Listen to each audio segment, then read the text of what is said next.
হে people, কি খবর সবার? সো দেখতে পারতেছেন ফ্যানটা অফ, আজকে বাসায় হচ্ছে কারেন্ট নেই, তো চিন্তা করতেছি কি করা যাক। তো নতুন কিছু ইউনিক কোনো কিছু করা যাক, আর ভাবলাম যে আপনাদের সাথে আজকে গল্প করে কথা বলবো।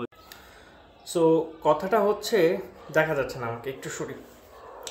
সো ঘটনা হচ্ছে যে কিছুদিন ধরে আমি হয়তো বা রেগুলার মাঝখানে একটু ড্রপ দিছি, ভিডিও বানাইনি আর কি। একটা রিজন হচ্ছে যে মাঝখানে একটা রিলস, একটা না অনেকে অনেক রিলস বানাইছে, যেটা হচ্ছে কুইক শেয়ার বা নিয়ার বাই শেয়ার যেটাকে বলে আর কি। মানে ফোন থেকে হচ্ছে গিয়ে ট্রান্সপারেন্টলি ওয়্যারলেসভাবে কম্পিউটারের মাধ্যমে হচ্ছে গিয়ে ডেটাগুলি পাঠানো যায়।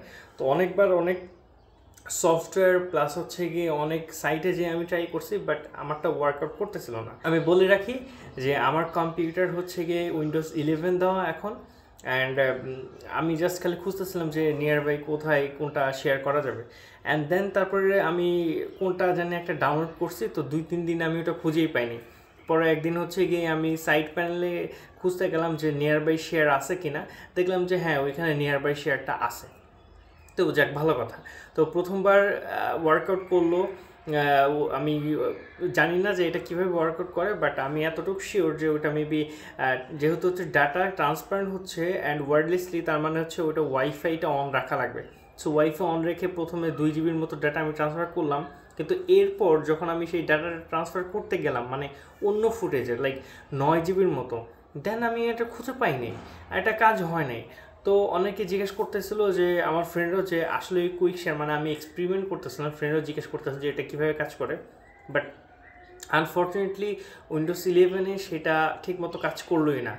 আর গতকালকে হচ্ছে কি একটা ভিডিও দিছিলাম, লাইক খুবই কম মানুষজন দেখছে, যে আমি একটা মানে অনলাইন কোর্স পারচেস করতে নিয়েছিলাম, অ্যান্ড সেটা আমি করতে পাইনি। আর this is not the first time, এর আগেও অনেকগুলি কোর্স হয়তো আমি কিনতে গেছি, কজ আমি চাই যে প্রতিনিয়ত নতুন কিছু শেখার।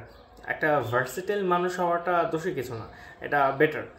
তো আমি চাচ্ছিলাম যে নতুন কোনো কিছু শেখার, তো এই জন্য হচ্ছে গিয়ে আমি ওই কোর্সগুলি কিনতে যাচ্ছিলাম, কিন্তু দেখা গেলো যে আনফর্চুনেটলি সেই কোর্স আমি আসলে কিনতে পাইনি। বাট এখন কিনতে পাইনি তার মানে কোনো দিন কিনবো না সেটা কিন্তু না, কিনবো, কিন্তু একটু লেট হবে। এরপর আসি হচ্ছে সেই ওয়্যারলেসের। তো এই হচ্ছে গিয়ে একটা মানে কেবল আর কি। তো এটা একটা কেবল, এটা কতটুকু হচ্ছে গিয়ে যে এটার মানে ওয়েট আর কি, এটার মানে মোটা আর কি, বোঝা যাচ্ছে কিনা আমি জানি না। বাট আরেকটা কেবল আনতে আছে, এটা একটা, এটা হচ্ছে বাই দ্য ওয়ে, এটা সুপার ডার্টের মানে রিয়েলমির চার্জার। এটা 60 ওয়াটের চার্জার। এটা যখন যে রিয়েলমি মাস্টার এডিশন ফোনটা কিনছিলাম ওইটার সাথে হচ্ছে গিয়ে এই চার্জারটা ছিল, অ্যান্ড স্টিল না ওই চার্জারটা ভালো। 3 বছর মেবি হয়ে গেছে ফোনটার, but still it's working very well. আর এটা হইতেছে টেকনো, অ্যান্ড এটার এক্সেন্ট অনেক ভালো, দেখা যাচ্ছে মেবি অরেঞ্জ কালারের, অ্যান্ড ইটস ভেরি গুড। এটাও ইউএসবি টাইপ সি এর মতোই অনেকটা, এই যে লাইক ইউএসবি টাইপ সি এর মতো, বাট এটা মেবি 2.0। আমি এই এই যে চার্জারটা, আমার ফোনটা একটা প্রবলেম আছে, সেটা হচ্ছে হুট করে কেন জানি ফোনটা অফ হয়ে যায়, I don't know why. I mean off হয় বলতে ফোনটা যে রিস্টার্ট নেয় না, লাইক ফোনটা হচ্ছে গিয়ে ও যখন বুঝতে পারে যে আমার হাতের থেকে বা দূরে চলে গেছে ফোনটা, তো তখন হচ্ছে ও ডিরেক্টলি এটাকে মানে লাইক লক করে ফেলে। সো এর আগেও এই যে একটু আগে এই কাহিনীটাই হয়েছে, তো আমি ভুলে, আমি তো ভয় পেয়ে গেছি যে এটা রেকর্ড করলাম সেটাকে চলে গেছে কিনা। যাই হোক, তো যেটা বলতেছিলাম আর কি, খেজুরের আলাপ by the way important, but আহামরি কোনো ইম্পর্টেন্ট ব্যাপার না, সব জিনিস নিয়ে কম বেশি আলোচনা হবে এখানে। তো এইটার যেটা বলতেছিলাম যে এটার হচ্ছে গিয়ে ওয়েট, আই মিন এটার যে হচ্ছে গিয়ে পুরুত্ব, আই মিন এটা চিকন একটু এটা থেকে, কারণ বাই 60 ওয়াট, আর এটা মেবি 20 অর সামথিং ওয়াট হবে। তো এই চার্জার দিয়ে আমি যখন হচ্ছে গিয়ে মানে লাইক যখন ডাটা নিই তখন খুবই স্মুথ যায়, বাট এইটা দিয়ে যখন নিতে যাই তখনই মেন ফ্যাক্টটা হয় যে আমি স্মুথলি হচ্ছে ডাটাটা নিতে পাই না, সোজা কথা। আর এটার চার্জারও এরকম, এই যে লাইক টেকনো, আই গেস ভালো, বাট আমার বোনকে কিনে দিয়েছিলাম এটা, এটার এক্সেন্ট আছে বাইরে ভাই, এই যে গ্রিন। তো টেকনো ভালো, কিন্তু ফ্যাক্ট হচ্ছে যে অ্যাজ এ লো রেঞ্জ, আমি লো রেঞ্জই ধরবো, লাইক 18,000 20,000 ফোন, মানে এই রেঞ্জের অনেক উপরে আছে ফোন, কিন্তু আমি বলবো যে ইন এভারেজ বাংলাদেশে টেকনো কেউ 40-50 হাজার টাকাতে কিনবে না। একটা psychology, that's a different psychology. Because আমি 30-40 হাজার টাকা হলে টেকনো কেন নিব, মানে ওয়াই? এই যে চাইনিজ ফোন যখন খুশি তখন। আমি রিয়েলমির কথাই বলি যে একটা ভিডিও বানাইছিলাম রিয়েলমি নিয়ে, যে আমার যে রিয়েলমির ফোনটা ছিল সেই রিয়েলমি ফোনের যে সাইডের যে ফোন, আমার কাছে অন্য কোনো ফোন নাই, সো আমি দেখাইতে পারতেছি না, কিন্তু সাইডের যে ডিসপ্লেটা থাকে সেটা আঠা উঠে গেছে। তো যখন আমি সেটাকে কাস্টমারকে বাই দ্য রিয়েলমি, আমি যখন ফোন কিনছি মোস্ট অফ দ্য টাইমে আমি যে ফোনগুলি কিনি সেই ফোনগুলো অফিসিয়াল থাকে, বিকজ অফিসিয়াল ফোন আমরা জানি একটু সিকিউর হয়, like better than unofficial phone like this. তো যখন ওইখানে যাই তখন তারা হচ্ছে গিয়ে মানা করে দেয়, কারণ তারা নাকি কোনো ফোন সারায় না, তারা হচ্ছে গিয়ে একমাত্র ফোনের ডিসপ্লে চেঞ্জ করে বা কোনো বডি পার্ট চেঞ্জ করে তারা ওইটা করে দেয় উইথ মানি। তো ওইখানে তো হইল না, অনেক কথা বলার পরও কাজ হইল না। ওইখানে যে আউটলেটের ম্যানেজার ছিল ওনার সাথে কথা বললাম, বাট কোনো কিছু হয়নি। দেন ভালো কোনো কিছু হয়নি, দেন আমি থার্ড পার্টি কোনো একটা জায়গায়। সো চাইনিজ কোনো ফোন যদি কেনেন তাহলে আমি বলবো যে সাজেস্ট করবো অফিসিয়ালি ফোন। ও ভালো কথা, আমি আমার কাকাকে রেডমির একটা ফোন কিনে দিয়েছিলাম, এখন মনে হয় 6 বছর চলতেছে, আমি মডেলটা মনে নেই, বাট ওইটা খুবই মিড লেভেল, 13,500 টাকাতে মেবি কিনছিলাম। ফোনটা এখনও চলতেছে, শুধুমাত্র মাইক্রোফোন চলে গেছে, যেমন আমার এই ফোনের মাইক্রোফোনটা হঠাৎ করে চলে গেছে, আই ডোন্ট নো হোয়াই, কেমনে গেল, কিন্তু চলে গেছে। বাট ওইটা চেঞ্জ ছাড়া ফোনটা একদম মানে normally day to day life use করার জন্য বেস্ট।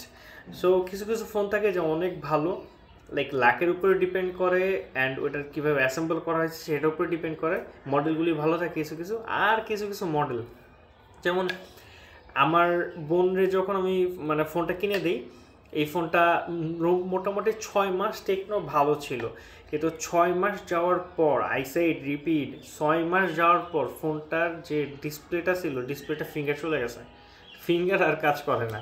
সো চাইনিজ ফোনের ফ্যাক্টটা হচ্ছে যে এই মানে লাইক মোবাইলগুলি লং লাস্টিং হয় না, লাইক কোনো না কোনো প্রবলেম ভাই আপনাকে দিবে। বাট ওইদিকে যদি আমি হচ্ছে গিয়ে অন্যান্য ফোন দেখি, আমি যদি অ্যাপলের কথা বলি, আমি যদি স্যামসাংয়ের কথা বলি, কিংবা আমি যদি 3-4টা মানে লাইক এখন নাথিং অনেক ভালো কাজ করতেছে, যদিও ওদের মানে বাগ ইস্যু আছে ভাই, কিন্তু ওয়ানপ্লাস তো মানে লাইক ডাউন হয়ে গেছে।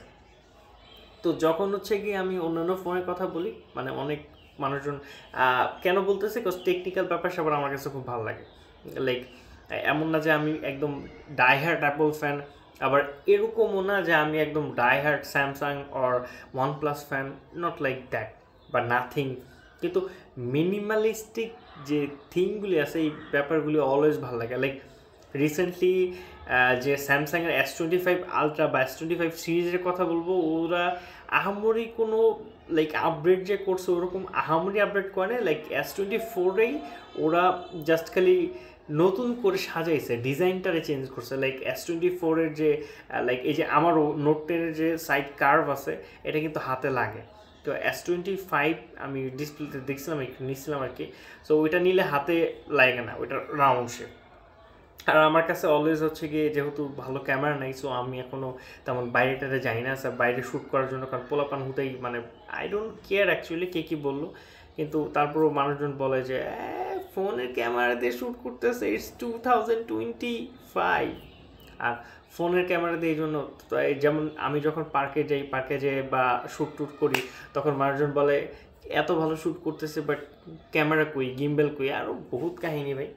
তাই জন্য হচ্ছে গিয়ে বাইরে যা শ্যুট করি না। আর ওই যে ক্লোথিংয়ের প্রবলেম আছে, লাইক এই টি শার্টটা আমি পরতেছি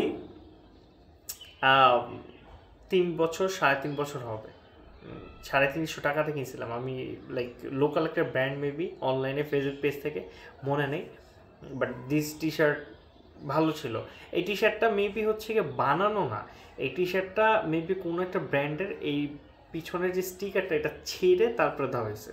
সো রেডিমেড বানানো না, যে ব্র্যান্ডগুলি যে রেডিমেড বানায়। সো ব্র্যান্ড ওগুলো নিয়ে অন্যদিন কথা বলবো, বিকজ ক্লোদিং ব্র্যান্ড বা ব্র্যান্ড আমি বিজনেস স্টার্ট করছিলাম, ওইটা নিয়েও কথা বলবো না। একটু পরে আরেকটা ভিডিও বানাবো যেটা পরে রিলিজ করবো, সেটা হচ্ছে কি আমি আমার বিজনেস নিয়ে কথা বলবো, যে বিজনেস আমি লস খাইছি, যে বিজনেস এখন আপাতত চাঙ্গে, সেটা যাই হোক সেটা দেখবেন। তো যে ফোনের কথাগুলো বলতেছিলাম, যে কিছু না কিছু ফ্যাক্ট আছে, আর ফোন যখন আপনারা কিনবেন তখন লাইক 2-3 হাজার টাকার জন্য ভালো কোনো ফিচারিস্টিক ফোনগুলি আপনারা মিস করবে না।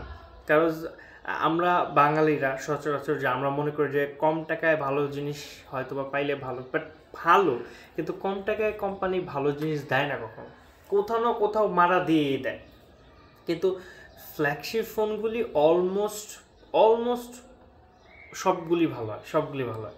অ্যান্ড ফ্ল্যাগশিপ, ও ভাই ভিডিও করতেছে আজকে তো ভাই লাইট ভালো, পালানটা অন করে যদি আমি এইভাবে ভিডিও করি আমার মনে হয় চলে যাবে, বিকজ ওরকম ডিমান্ডিং বা হচ্ছে গিয়ে ওরকম বাজেট ভিডিও আমি বানাই না। আমি যে ভিডিওগুলি বানাই আমার মনে হয় যে যে অডিয়েন্স বা যারা দেখে এগুলি দরকারি ভিডিও। লাইক অনেকে বলে যে ভাই তুমি অন্যভাবে ভিডিও বানাও, তুমি আরও রোস্টিং ভিডিও বানাইতে পারো অনেক কিছু। ভাই আমি পারি, কিন্তু আমি চাই যে আমার ভিডিওগুলি সিম্পল থাকুক, বাট আমি আবার অন্যদিকে চাই যে আমার ভিডিওগুলি একটু ভালো কালার গ্রেডিং হোক, যদিও এখন ফোন দিয়ে করতে পারতেছি না, কাজ কালার গ্রেডিংয়ের জন্য অ্যাটলিস্ট 10 বিট লাগে, আর এটা হচ্ছে মেবি 8 বিট। সো যতটুক আছে বা যতটুকু আমি যেটাতে করতে পারি অল গুড। আর ফ্যাক্ট হচ্ছে যে ফোনের কথা তো বললাম, আর এই ক্যাবলের কথা তো বললাম, ও এটা কেন আসছে কারণ হচ্ছে আমি যখন ট্রান্সফার করতে নিয়েছিলাম তো তখন দেখলাম যে অ্যাকচুয়ালি ফোন কতটা, হয়তো বা অনেকে এত রুটে যায় না, কিন্তু কতটা ইম্পর্টেন্ট, কতটা ইম্প্যাক্ট পড়ে কারেন্ট চলে আসছে অফ করে দিস। সো মোটর চলতেছে, এটা সাউন্ড আপনারা মেবি পাইতে পারেন। এই বাড়িতে আবার একটা প্রবলেম যে নেক্সট বাড়ি চেঞ্জ করছি, সো এই বাড়িতে মোটর চাললে তখন হচ্ছে কি সাউন্ড অনেক বেশি জাগে। তো এটাই বলতেছিলাম আর কি, যে আপনারা যখন ফোন কিনবেন তখন হচ্ছে কি একটু আপনারা যখন ফোন কিনবেন তখন একটু কিপটামি কম করে একটু যতটুকু এক্সটেন্ড করতে পারেন এক্সটেন্ড করে দেন হচ্ছে কি আগাবেন, তাহলে হয়তো বা এখনকার সময়ে ভালো কোনো ফোন হয়তো বা পাইতেও পারেন। কজ দেখা গেছে যে এখন যে ফোনগুলি রিসেন্টলি আসতেছে এগুলি মোটেও লাইক লং টার্মের জন্য বানানো হয়নি। দেখা গেছে যে 1-1.5 বছর ইউজ করলেন, 1-1.5 বছর ইউজ করার পরে ফোনগুলি হচ্ছে গিয়ে লাইক একটা সাইডে পড়ে গেছে, অ্যান্ড ওই সাইডে পড়ে হচ্ছে গিয়ে আপনি আর ফোন ইউজ করতে পারতেছেন না। আমার যে নোকিয়া 5টা ছিল হাতে থেকে জাস্ট খালি পড়ছে ভাই, হাতে থেকে জাস্ট খালি পড়ার পর ডিসপ্লে চলে গেছে। বাট নোকিয়া নিয়ে অনেক স্মৃতি আছে। নোকিয়ার যে একদম স্টার্ট পয়েন্ট থেকে শুরু করে লাইক নোকিয়ার যে একটা ফোন ছিল 735 আর something else button phone silver কালারের, ওই ফোনটা ইউজ করেছে যাব, মানে নোকিয়ার অনেক ফোন ইউজ করেছে। যাকে এই কথা আমরা আরও অনেকদিন বলা চলে, বাট আজকে এই পর্যন্ত ভিডিওটা লং হয়ে যাচ্ছে। দেখার জন্য ধন্যবাদ, থ্যাংক ইউ।